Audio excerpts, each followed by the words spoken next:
that business. Just mute it all and whack it away. Mess. So usually when I'm making tunes and you start to have too many channels going on, I have a mess kind of folder that I can go back in if I need any elements, but you can kind of just leave it be. It's not doing anything. Okay, so I'm going to whack in our bass line again now and have a look at it. Okay, so got a nice squashed sausage. With a good solid low end on those first two notes. The good thing about using sine waves and stuff, if you've chorused and phased your bass line quite a lot, this low end becomes really consistent and a bit floppy. Reinsserting sine waves makes sure that they're really solid. Okay, so we're going to create two versions of this now. So we want to look at what's going on the low end of the tune. So let's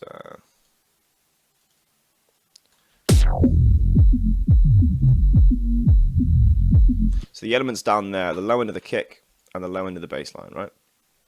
So we want to have full control over those two elements.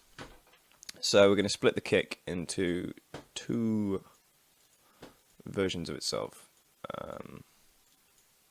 So I'm going to have everything below 150 and everything above. So I'm going to create a copy of that now. And there we go. Okay, so I'm going to bounce these out now. I like bouncing out stuff so I can have a look at, well, what the waveform is like. It helps you to know when to fade stuff and have ultimate control over stuff. I should say stuff less. I have to find a better word for that. Okay, so let's get rid of our originals and have a look. So this is kick tops. This is kick bottoms. Okay, so generally I color things depending on what frequency content they have. Low end stuff I put in yellow generally. And let's have a little look at what the kick is saying by itself.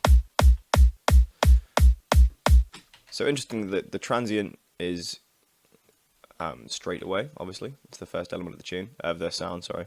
But then the low end actually comes in quite a long time after the transient.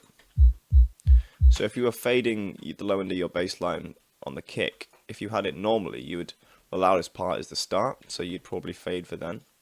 But that's actually just the top end, and so you're still going to be creating distortions you don't want if you're not fading at the correct times. So bouncing out allows me to see that. And we'll do the same to the bass line as well. So we're going to create a version that's above 150 and one below. So let's have a little play here, create another version of it, and do the opposite. Okay, so now I'm going to bounce that out.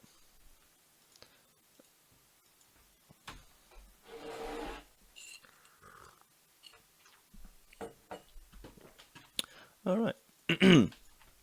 So let's have a look at this. Looks like the low end. Okay, so that's going to be in yellow again. And the bass line is mid-range, so that's going to be red. Let's color that as well. Alright, so now I look at the things that are conflicting the low end. So we don't want two yellows happening at the same time, basically. So there's a few ways to do this. People use compressors and sidechaining, which is a cool way of doing stuff. I like to be a little more anal about it and kind of draw in envelopes. So I'm gonna do that basically. So this kick low end is conflicting with our bass line for this amount of time. So generally kicks want to take precedence over bass line because the bass line sub is going to be there the whole time pretty much. The kicks only happen for short amounts of time, so we're going to duck the bass line around the kick.